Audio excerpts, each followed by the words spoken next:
There weren't many positive consequences of the pandemic, but one unambiguous plus was the increasing prevalence of working from home.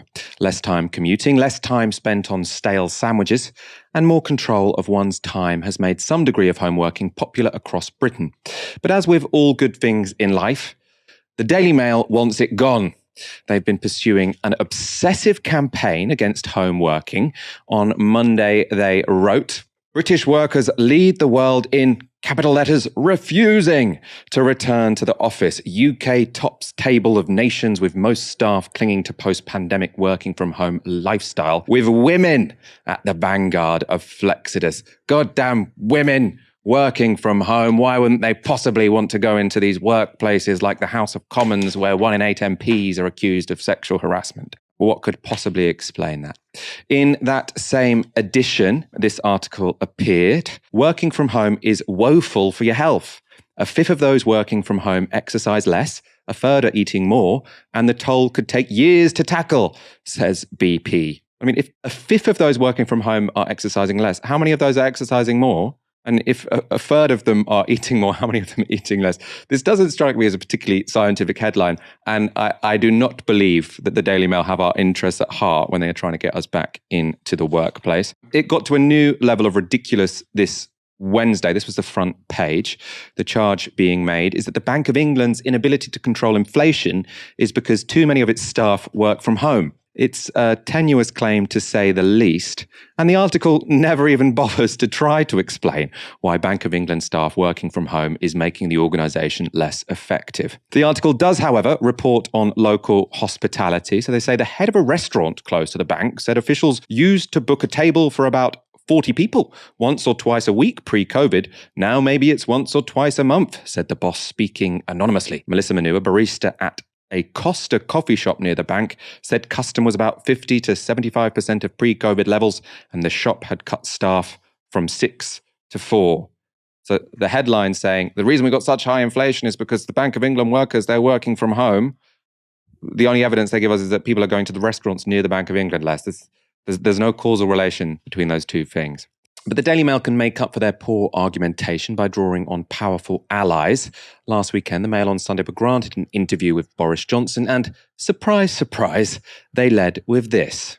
"Working from home doesn't work," says Prime Minister in Mail interview. "Boris Johnson demands millions get back to the office."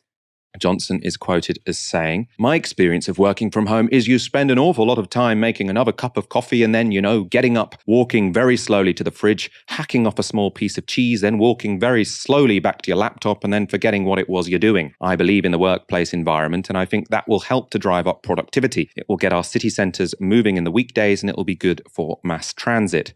And a lot of businesses that have been having a tough time will benefit from that."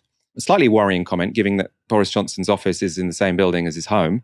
Also, we do know that he spent quite a while drinking wine and cheese when he probably should have been working on things which are more important.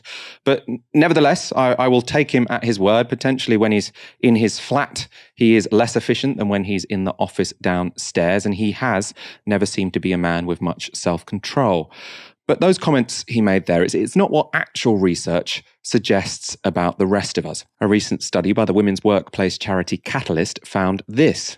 Overall, compared to those without remote work access to remote work increases employee well-being, productivity, innovation, and inclusion. It increases innovation by 63%, work engagement by 75%, organizational commitment by 68%, and 93% of employees are more likely to report feeling included. That's not to mention that as the cost of living crisis continues to bite, saving money on commuting and eating out can be a serious benefit. So what's the background to this obsessive campaign from the PM and the Mail? Is this a bugbear of Boris Johnson and the Mail are backing him up? Is it just a coincidence they're both raging at home workers? Or does the causal chain go the other way around? A tweet from Dominic Cummings gives us an idea. He says, "You can only understand the working from home farce if you understand this is an issue the trolley," that's his word for Boris Johnson, "gets direct repeated calls from newspaper proprietors," that's owners, "not just editors.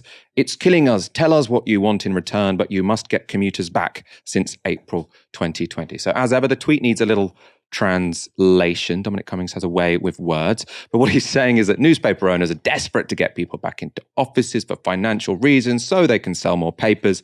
That means they're pressuring the government to toe their line, which is getting people back in to workplace journalism. In short, this isn't client journalism, it's client politics. Instead of journalists doing the bidding of politicians, it's politicians doing the bidding of journalists. Can I get from you your take on this? We've heard from Dominic Cummings a few times how Boris Johnson mainly just wants to answer to newspaper companies.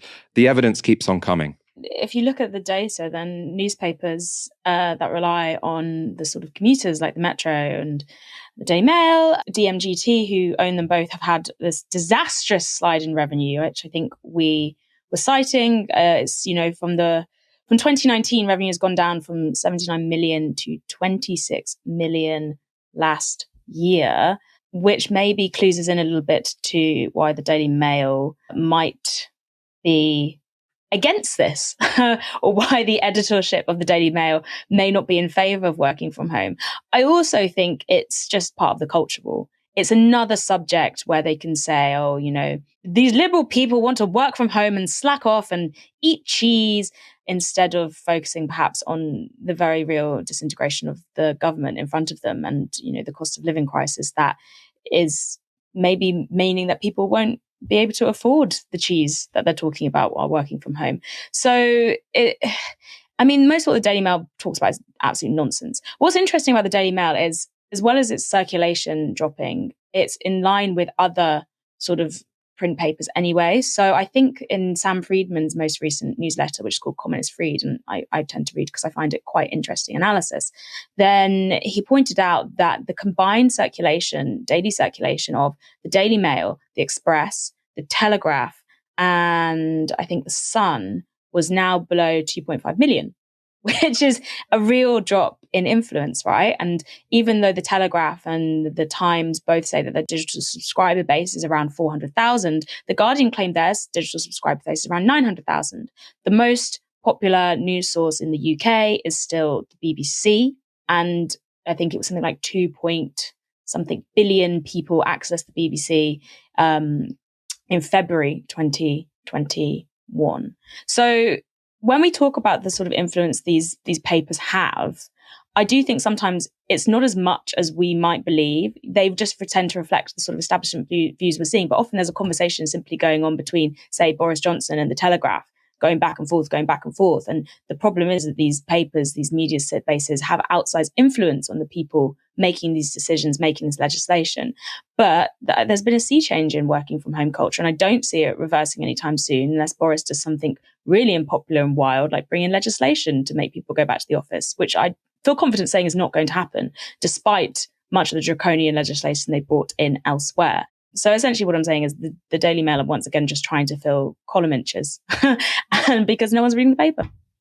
Filling column inches, but in a very, super direct way, right? We have got some research which is sort of backing up Cummings' views. DMGT is the group that owns the Daily Mail as well as the Metro.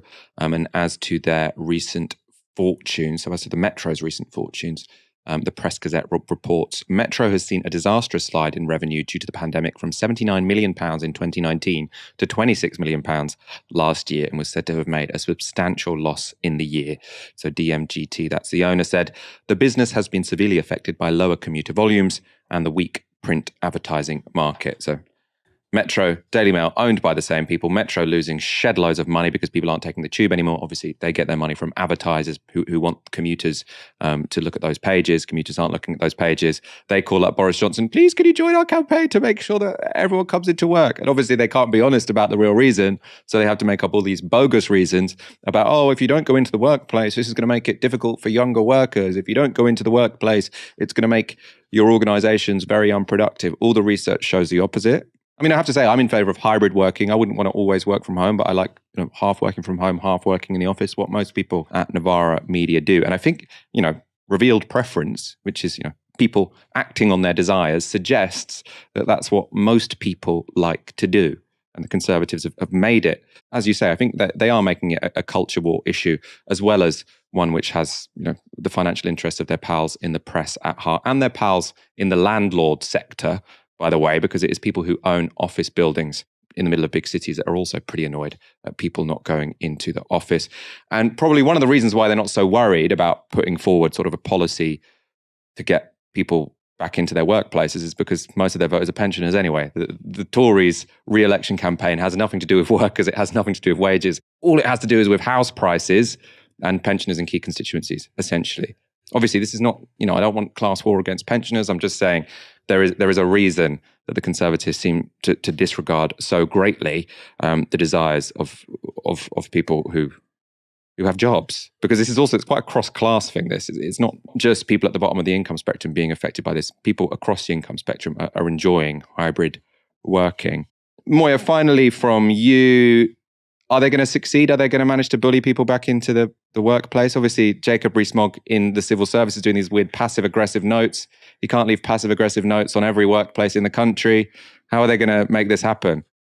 No, I think, frankly, they won't be able to, because I think the people who benefit the most from working from home are the people with, sadly, the most power. And we talked about it, the jobs that have proved you don't have to be in the workplace to do them. I wouldn't go as far as to call them non-essential jobs, because they're not, but it's classic office jobs where you can do it from home rather than having to be on a construction site or etc. And those are the people who tend to have more power or the ear of the Conservatives. If you're an executive at Barclays who enjoys working from home and you call up your friend Boris and say, look, call it on the end of work from home stuff, I think you're more likely to be listened to than somebody who doesn't have that kind of influence or social status. So I think they won't end. And also it's because we've reached critical mass of people maybe working from home, and people don't like things being taken away, the rare nice things that you can have in this country if it suits your job. Obviously, I think working from home ultimately